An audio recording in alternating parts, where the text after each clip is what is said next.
आई आज बुधवार आहे, मग आज काय स्पेशल बनवूया? चल मग करलीचं सार आणि करली फ्राय करूया. चला.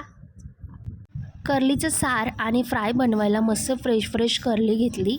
त्याला मस्तपैकी कोकमाचा आगूळ, मीठ, मसाला, हळद आणि आलं, लसूण, कोथिंबीर, मिरचीची पेस्ट चांगली मिक्स केली आणि त्याला लावून घेतली. त्याच्यामुळे ना मच्छीला टेस्ट खूप छान येते. तर हे लावून एका बाजूला ठेवलं आहे अर्धा तास. आधी आपण सारासाठी लागणारं वाटण तयार करूया. तर खोबरं, हळद, टामॅटो, धना, कोथिंबीर, लसूण, कांदा, तिरफळ आणि लाल मिरची. तिरफळने साराला टेस्ट खूप छान येते, तुम्हीसुद्धा टाकून बघा. तर हे सगळं वाटण मस्तपैकी एकत्र लावून घ्यायचं आहे. तर आता हे आम्ही मिक्सरला वाटण लावून घेतलं. आता आपण सार फोडणीला घालूया. फोडणीला जास्त काही नाही, कढीपत्ता आणि मोहरी मस्तपैकी तडतडून घ्यायची आहे. कारण ऑलरेडी आपण जे वाटण केलं आहे त्यामध्ये सगळं टाकलं आहे. मस्तपैकी गरम उकळून घ्यायचं आहे आणि बघा किती भारी दिसतं, असं बघूनच खायचं मन करतं आहे.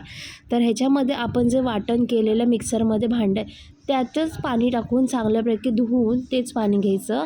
कोकम सार म्हटलं की सारात कोकम आलंच पाहिजे, त्याच्याशिवाय चव नाही येत. तर करलीची उरलेले तुकडे होते ते आम्ही सारासाठी वापरतो आहे, तर त्यात ते सोडून घ्यायचे आणि चवीनुसार मीठ. सार मस्तपैकी तयार झालं आहे. आता मच्छीसाठी रव्याचं कोटिंग तयार करूया. त्यामध्ये रवा, तांदळाचं पीठ आणि मसाला ह्या 3 गोष्टी घेऊन मिक्स केल्या चांगल्या. तव्यावर छानपैकी तेल टाकलं आहे आणि आता मस्तपैकी चांगलं आपण 20 मिनटं मच्छी ठेवलेली त्याला चांगलं लागण्यासाठी, तर त्या आता तळून घेऊया. तर इथे आता मस्तपैकी आपली तळलेली मच्छी आणि झणझणीत सार असं तयार झालं आहे. ताटात वाढून घेतलं आहे. फटाफट जेवते. मस्त बघून अशी खूप सारी भूक लागली आहे. आजचा व्हिडिओ आवडला असेल तर व्हिडिओला लाईक, शेअर, कमेंट नक्की करा आणि चॅनलला सबस्क्राईब करा.